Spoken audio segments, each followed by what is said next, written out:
Okay, so as if fated by destiny, Ultra Instinct gon' get up in that ass Goku has now been released in Dragon Ball FighterZ, surprising absolutely no one with working eyes. But that kind of goes without saying. Alright, so in today's video, we're gonna review the character. What? You do character reviews that don't involve Phantasy Star? To be fair, I didn't know I was gonna do something like this either. But, you know, people ask me to branch out and whatnot. Look forward to future franchise/show reviews too, since you guys seem to like those and we try to cater to the audience. Alright, let's get into it.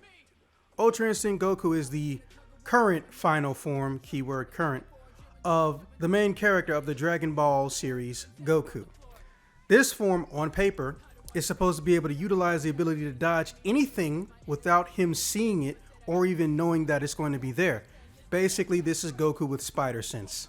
Now, the metric that I'm going to be measuring him by is going to be up there on screen, but I'm also going to say it.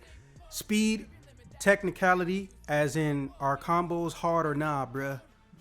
Move list variety, super moves, recommended team position, normals, assists A through C, and of course, fun factor. The one thing people don't seem to ever bring up in reviews. First and foremost, when it comes to speed, given Ultra Instinct's ability to, for lack of a better term, JoJo pose his way out of trouble. Young gang star flip the kill switch. JoJo, pose, pose, pose. JoJo, pose, pose, pose. It could easily be interpreted as he's actually pretty slow or he's got a standard movement speed. However, the reflex of the individual controlling him determine how fast he looks. And I'm kind of torn between both camps. But I will say this, overall, as far as his speed goes, I give him an 8 out of 10. For the main reason of you can practically escape anything and everything your opponent throws at you with little to no motion or movement and button presses. However, factor in his insane levels of flippery that goes on. And yes, I'm aware that's not what it called, but unusually, or I guess usually, when it comes to different iterations of this move, in the case of Goku, the light, middle, and hard versions are actually named different. Godly Strike is light, Transcendence is medium, and Embodied Light is hard. Get used to being abused by /eating/seeing this move as well, because it allows him to get his claim to fame of dodging, or in this case game-wise, invulnerability, and he gets to proc it as many times as he can press that button. Also, holding the button down creates more flips, the maximum being I believe 2, followed by a running dash. This move alone doesn't do that much damage. The light only does 1k and the medium doing 1-2, and of course the embodied light doing more psych, it does 1-2 damage as well. But here's the thing, the hard version, aka embodied light, allows you to stun the enemy before they fall out on the ground, or what's known as a crumpled state. The original happy birthday cake for the gaming world. Most of his normals have traditional timings. I don't know what happened with the whole light punch situation, but 5L, and for those who are less inclined or technical, the standing light punch comes out slow, and no one knows why. In fact, it doesn't even have the same frame disadvantage or /advantage as traditional lights do, which is around the 5 or 5th. See, you basically give him a gut punch, but the activation is the only thing on Goku that's slow. However, that second tap of that button, good God, it's like Big Daddy Bardock passed on the ultimate trait he could to his son. A second 5 light that is ungodly. Trying to avoid puns given the game and gods and such, but I don't think I'm going to be able to do it. Anyways, the second impact is a teleporting punch where Goku appears to be aiming downwards towards the person, but is still considered an on-ground move. And Jesus Christ, is it beautiful. Oh, it is a beautiful thing. Damage on it 700, so don't expect, to win wars with this thing. The startup is 14, but the frame advantage goes back down to traditional 5. So, here comes the light with -9, and good old double light is -5. And I'm just sitting up here like, I feel like they wanted the second press of the button to make up for the first, when all BS aside, they could have just made both of them 5. Okay?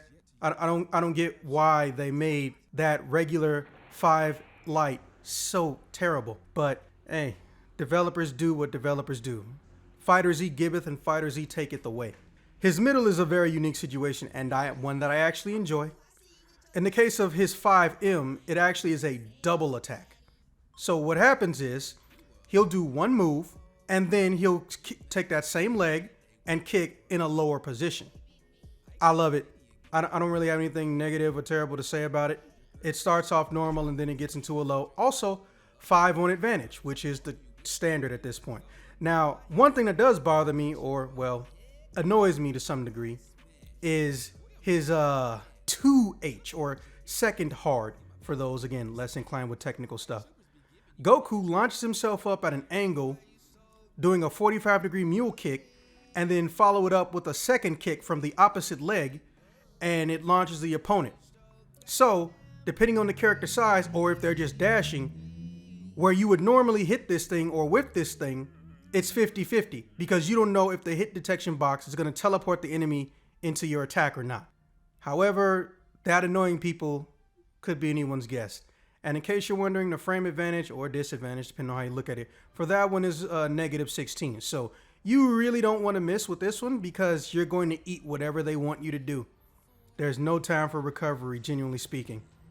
Now, other than that, there is something that I feel like should be noted that is a little bit unique and could A, make you look cool, or B, get your ass killed real quick. Goku has the ability to, for lack of a better term, deflect without deflecting basic energy blasts done with the S button. As long as Goku is in a walking state, he is invulnerable to traditional projectiles except Jiren. In the case of Jiren, he's invulnerable to the aerial projectiles from using the shoot or the S button. It looks really, really cool. There's no benefit to it other than scaring the crap out of your opponents. And his second unique feature, aka, here comes that claim to fame, instant transmission with some spider sense sprinkles. No, you know damn well that's not what they called it in game. I'm just calling it that because that's what it looks like on screen. It's called Secret Sensation. So many puns. And Snoop Dogg references, but so many puns. All right. Secret Sensations, according to fandom, is a counterattack which causes Goku to evade any incoming attack. On successful activation, Goku will slide behind the opponent. It's not really a slide, it's more like he stops right when he gets to you, allowing for immediate follow-ups. If the opponent is grounded, he'll stay grounded. If they're airborne, he'll also be airborne. Frame advantage varies depending on the distance between Goku and his opponent, however. Truly, it is the greatest of all JoJo poses. Alright, a little bit about his next couple moves. Shining Soul. I don't want to call it a projectile, but I don't want to tell you that it's not a long-range move that can hit from across the screen. Basically, what it looks like is Goku creates 2 key balls, circles them around him. So technically, it's a physical attack. And then he fires them off behind him or to the left of the screen and the right. So then it's a key attack. So I guess this would be viewed as a hybrid technique, if you will. Yeah, I'm not sure what you would classify that as. Also, be very, very careful. Since this is a very unique situation, most characters don't even have a different move when you press forward and S. Please keep in mind that you will end up creating a situation where an enemy can get a freebie off of you, because there is a pause in between this going from a physical to a long range move, just so we're clear. And the last of his unique attack / ability things, depending on who you ask at least, Unrestrained Will, Recovery Falcon Punch. That's what it should be called. Goku, after being hit, much like Frieza, instead of doing a beam in retaliation, he can do a simple punch, and I mean simple. The thing only does 100 damage, which is like basic damage for anything in the game. I don't really think they have anything that does less than 100 damage. Someone let me know in the comments if they do. And the advantage is -20. So yeah, you really don't want to mess with this. You can make it a little bit safer, obviously, by sprinkling in some Vanish. But please remember that Vanish is not indefinite. If you ain't got no meter and you pop this, you're taking a big risk, so you better plan it out accordingly. Okay, now that that's over, other moves include, well, the normal kind. Autonomous Fist, which is basically eerily similar to Jiren's move where he tucks his body in and flashes go across the screen towards the opponent, implying that they're supposed to be extremely fast punches. So if you know how Jiren's moves, you have a good idea of how this one moves. However, when you get to the hard mode version, it adds more things to it. Another move worth mentioning, and also one of the coolest things I've seen in a video game, is Godly Display. The light and middle version have you going various distances across the screen to hit your opponent.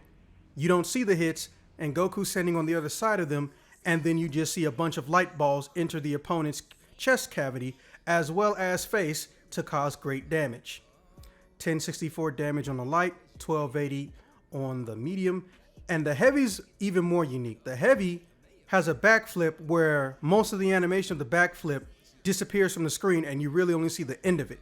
After connecting, because it's basically a command grab, no, screw that, it is a command grab, you see the enemy getting hit a lot of times. Fun fact, utilizing it in the air can create a wall bounce, but it bounces them almost directly at the opponent instead of somewhat down or tilted in a slant to be driven into the ground. So it's a great combo extender, and it just looks cool. I'm sorry, I can't get over how cool it looks. Now, depending on who you ask, they may find this to be the only true boring thing about him. When it comes to his ki blast, he's got 3 basic ones.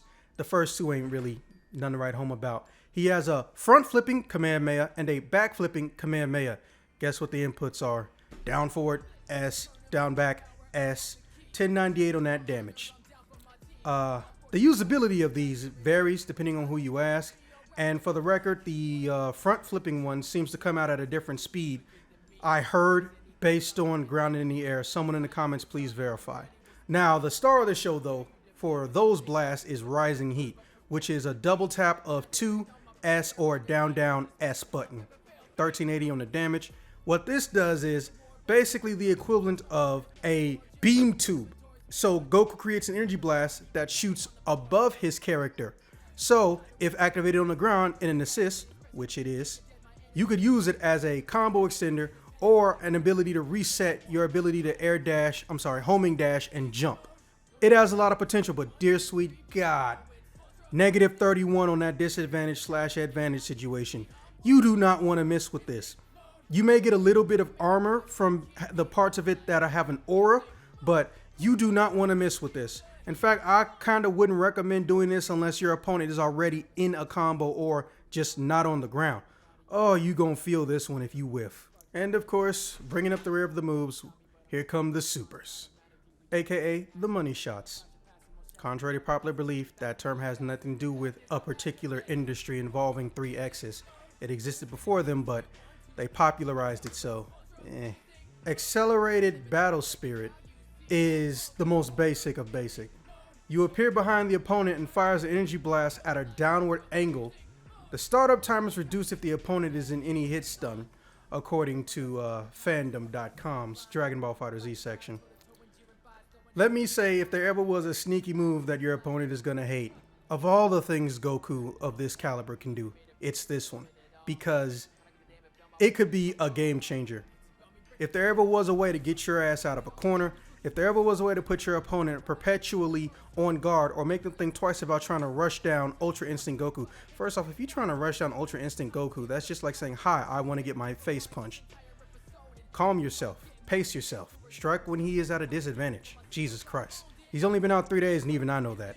Now his second super has a 2-parter situation going on, which is pretty common at this point, especially for DLC characters, is Unpolished Instinct, which I don't even understand what the fuck you would call it that for, especially since it does good damage, or at least halfway decent damage.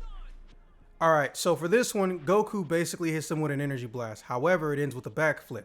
And if you're still holding down the button or you press any of the attack buttons, you can do a backflip into basically a downward angled falcon punch. I love it. It's beautiful, but I almost never want to do the level 1 version. I always want to do the 2-parter version. The damage is too small. The damage is too small when you only do the level 1, but it can lead to some openings for changing to other characters and making their supers link up with yours more successfully and more efficiently. But to each his own. Also, situational dependence. It's a fighting game. We all know that. Alright, next on the list is Guiding Impulse. Adding to the repertoire of I'm going to get behind you with this JoJo pose and do devastating things. This one is a level 1, and if something connects with you, oh man, Goku will magically appear behind you, do a very, very cool kung fu motion on screen, which somehow leads to you automatically getting flipped without actually seeing yourself get flipped, and then teleport next to you to create a wave of destruction. And I love it, it's beautiful. However, same rules apply as with any other form of instant transmission Spider Sense style teleportation with this character. If you whiff this, you will regret it. So I wouldn't recommend this unless you've got some serious backup coming, like you use a barrier of 18s, 17s, or you have another character filtering some of the blows, because if you try to guess this move and they're standing still, you will regret it. And last up is his strongest super, which in game is called a meteor attack and eats up level 3 as far as your key gauge is concerned, but all supers look alike to me, okay? I know that's a risque opinion to have. But joking aside, it's called the Silver Dragon Flash, which no, there's no dragon involved. And no, it's not silver. Goku does a giant Kamehameha after beating you in the face up a little bit. Yeah, so surprising no one, a Goku has a giant energy beam. It does the most damage, and ironically, it actually is less advantageous than his basic accelerating battle spirit, which I find a little bit strange. If memory serves, the advantage/disadvantage is 25 frames. So yeah, surprisingly safer. All right, now that you guys have a little bit of understanding of the various moves you see courtesy of the PlayStation 4 replays on screen, let's get into that ranking system, shall we? First up with speed, I know I said 8 out of 10, then went into the moves. That was kind of my bad, but 8 out of 10. Primary reason for giving it the 8 out of 10 is just due to the fact that if you stop and think about it, the speed has 2 layers to it. There's your reflex speed as a player and how quickly you can get to his counters and teleported related moves or invulnerability setups. And then there's how the character actually moves on screen. Now, I haven't seen all of the frame data specifically for Goku UI, but I've seen about 70 to 80% of it. And I keep a log up of what people have said about it online while I'm recording. So I can honestly say that this is a fast character, and he can do some very scary things, whether he is on the left or right side of the corner. It doesn't matter because he can switch it up on the fly. He's never truly at a corner disadvantage because the corner is his bitch and it owes him money, and he's coming to collect, as all good pimps do. Technicality is a little bit of a mixed bag, but it's one of the fun types of mixed bags. Ease of linking and connecting various combos and some of his special abilities and counterattacks are what's being factored in. Partially due to his variety, which we'll get into later, his ease of use is extremely high, but it doesn't look it based on how long his rap sheet, aka move list, is. So for technicality, I'm also going to give him an 8. Now, move list variety, oh, fuck me sideways. Bro, he only truly has one weakness, and it is Ki Blast. But the Ki Blasts themselves are not weak. There's just not a lot of variety, and they do some very basic things, but with slight angle changes, which doesn't really mean anything at this point. His basic S attack, or Ki Shot, is extremely unique, and in fact, I believe it can even erase smaller blasts, but wow. He has a very unique and exclusive moveset that other people wish they could have. His move list variety gets a 7 out of 10, which few characters, in my opinion, even would get. I play 18, so let me tell you, I know what it's like when you see an actual robust move list. The super moves, they're going to have to take the hit. The super moves get a 6, and 3 of those points just go to the meteor attack. But the fact that he has to have a 2-part level 1 to do any serious damage, and the base is so unusually, uncategorically weak, especially given what character this is, led me to this decision. The second one is only activated on the counter, and there's no way to freely activate it without the counter happening at first. So that restriction kind of takes away from it. However, hey, you already know this ain't a bad character, so there had to be some kind of weakness somewhere at some point, if you can even call this a weakness. Now, as far as recommended team positions go, any. You can stick him anywhere. Traditionally, the role of a team position in a fighting game was because the odds of pulling them out and making it safe without catching any trouble weren't that high. They've practically removed that, especially in 2.0 Dragon Ball FighterZ. But on top of that, let's not forget that your strongest character doesn't always have to be on the back end of the team. You could lead with them to do the most damage and whittle down your opponent. Or you can put your strongest character in the middle of the pack. So once you've gauged what your enemy is or how they may or may not play with the characters or just in general, you can pop him out, slightly even up the odds. Or if you got extremely good character, but you have a better comeback ratio with somebody else, who's to say where you stick them? He's good in all positions. Fight me. Now, as far as normals, okay, we already discussed it. The 5L is heinous, but then that second 5L feels like the true successor of Big Daddy Bardock, and it's got a slight homing teleport situation going on. Hell, even his down 5 even pulls him a little bit with that little small punch that he does. And I truly do love his 5M. I really do. So I'm going to give the normals an 8. Especially his shots. The wind aura blast thing, holy shit, is that cool. And it's unique. And the damage and knockback combination is very, very beautiful. I feel like it's one of the most perfectly balanced moves in the whole game. And I don't even say that about many of the moves in the game. Now, as far as the assist, I could have done a which one do I feel is the best, but assists are all situational. So as far as assist A, I give it a solid 8 because Rising Heat hits in such a way that almost, if not no other assist, let alone techniques in the games really do. Directly above you. Standing still, not a super. Now his assist B, oh, it's another Kamehameha that Goku can do. Huh.